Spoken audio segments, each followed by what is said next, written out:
mau untuk hadir dalam sosialisasi.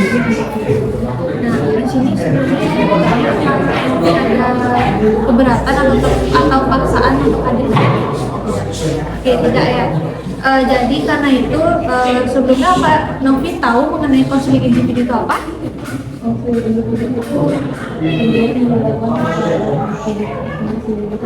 Nah, jadi konseling individu itu merupakan proses bantuan yang dilakukan secara tatap muka untuk menyelesaikan permasalahan yang Novi hadapi.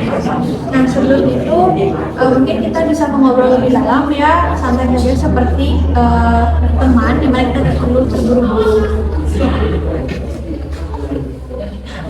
Saya juga bisa ada di sesi ini, soalnya dari kemarin saya mungkin terus udah tahu mau menjadi mana.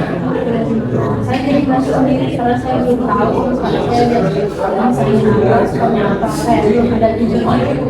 Oke, nah Novi bisa paham sekali ya mengenai perasaan itu, dimana kamu itu nggak sendirian, banyak juga siswa lain yang pasti mengalami hal yang sama, di mana mereka itu pasti sudah menyadari bahwa kamu itu masih mencari itu dan menjadi langkah awal yang bagus. Nah, jadi kamu itu sudah mulai bergerak ke arah yang benar. Sekarang mungkin apa yang biasanya kamu suka lakukan atau yang kamu lakukan di sekolah itu yang paling nyaman kegiatannya seperti apa? Biasanya saya paling nyaman kalau kegiatan bagus. Saya merasa lebih mudah mikir kalau bareng teman. Terus saya juga suka kalau ada presentasi. Aneh ya, kadang orang lain takut masih saya dan saya juga sering belajar dulu masuk mereka dari kondisi jadi bakat atau sesuatu yang berbeda. Oke, itu bukan hal yang kecil ya, dimana apa yang tadi kamu ceritakan itu merupakan bentuk dari kecerdasan, dimana kecerdasan interpersonal ya, dimana Novi ini punya kepekaan dan juga kemampuan untuk berhubungan dengan orang lain, dan itu merupakan hal yang penting ya, apalagi di dunia kerja nanti, bukan cuma nilai akademik yang akan menentukan. Tapi saya sering mikir, kalau misalnya saya nggak punya nilai bagus, saya bisa apa? Takutnya kalau nggak pintar dalam pelajaran, ya berarti saya nggak cukup cerdas buat sukses.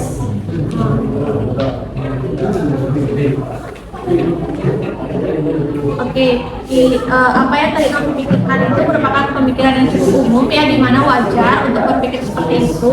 Tapi kita perlu merubah cara pandangnya ya, dimana cerdas itu bukan hanya soal matematika ataupun bahasa, tetapi juga soal bagaimana kita menyelesaikan masalah, memahami orang lain, dan juga mengolah emosi.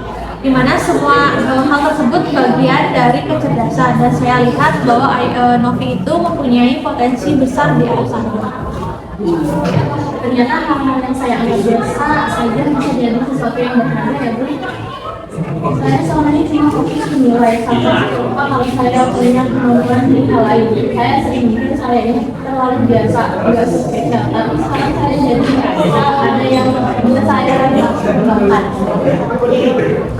Hebat ya bahwa Novi ini bisa menyadari hal tersebut.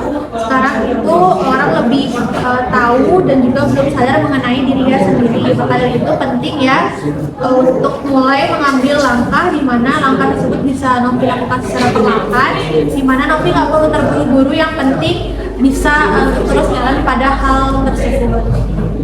Ya Bu, saya akan belajar dan kegiatan seperti yang Ibu bilang. Saya juga mau mencari tahu tentang pekerjaan yang kaitan sama orang. Saya dari kecil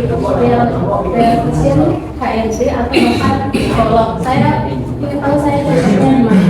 Oke, bagus sekali ya Novi. Jadi di sini tugas Novi adalah membuat jurnal kegiatan harian, di mana nggak perlu terlalu panjang, tetapi perlu dilakukan secara rutin dan juga jujur. Kalau misalkan nanti Novi sudah menemukan bidang pekerjaan yang menarik, Novi bisa diskusikan lebih lanjut kepada kakak. Ya Kak, saya catat ya, terima kasih banget udah mau dengerin dan bantu saya berlangkah jadi lebih percaya. Oke, kakak juga senang ya melihat Novi ini lebih yakin, di mana Novi ini mempunyai potensi yang besar dan juga layak punya masa depan yang baik. Mungkin sekian ya sesi konseling individu yang kita lakukan.